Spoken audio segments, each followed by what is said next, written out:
വൈക്കം മുഹമ്മദ് ബഷീർ.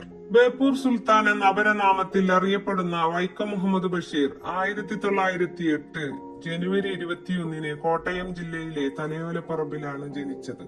മലയാള നോവലിസ്റ്റും കഥാകൃത്തും സ്വാതന്ത്ര്യ സമര പോരാളിയുമായിരുന്നു അദ്ദേഹം. പിതാവ് കായി അബ്ദുറഹ്മാൻ, മാതാവ് കുഞ്ഞാത്തുമ്മ. പ്രാഥമിക വിദ്യാഭ്യാസം തലയോലപ്പറമ്പിലെ മലയാളം പള്ളിക്കൂടത്തിലും വൈക്കം ഇംഗ്ലീഷ് സ്കൂളിലുമായിരുന്നു. രസകരവും സാഹസികവുമായിരുന്നു ബഷീറിന്റെ ജീവിതം.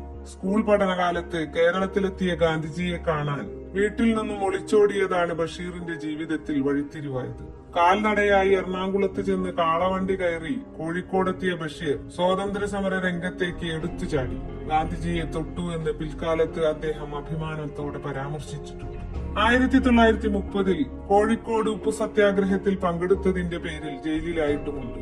ബഷീർ ആദ്യകാലങ്ങളിൽ പ്രഭ എന്ന തൂലികാ നാമത്തിലാണ് ഉജ്ജീവനം എന്ന മുഖപത്രത്തിൽ ലേഖനം എഴുതിയിരുന്നത്. സാമാന്യ മലയാള ഭാഷ അറിയാവുന്ന ആർക്കും ബഷീർ സാഹിത്യം വഴങ്ങും. വളരെ കുറച്ചു മാത്രം എഴുതിയിട്ടും ബഷീറിയനിസം അല്ലെങ്കിൽ ബഷീർ സാഹിത്യം എന്നത് മലയാളത്തിലെ ഒരു സാഹിത്യ ശാഖയായി മാറിയത് അദ്ദേഹത്തിന്റെ ജീവിതാനുഭവങ്ങളുടെ കരുത്തുകൊണ്ടായിരുന്നു.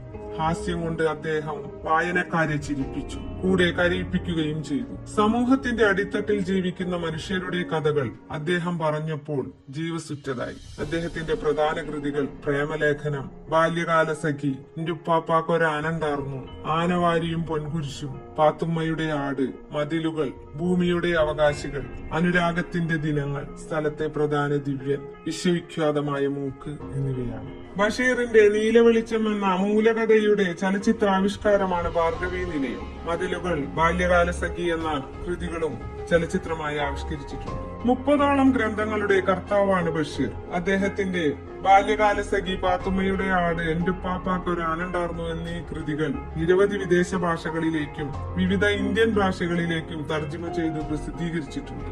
ഇന്ത്യ ഗവൺമെന്റ് പത്മശ്രീ പുരസ്കാരം നൽകി ആദരിച്ചു. 1970 കേന്ദ്ര സാഹിത്യ അക്കാദമി ഫെലോഷിപ്പ് നൽകി. ഏറെ വൈകിയാണ് ബഷീർ വിവാഹിതനായത്.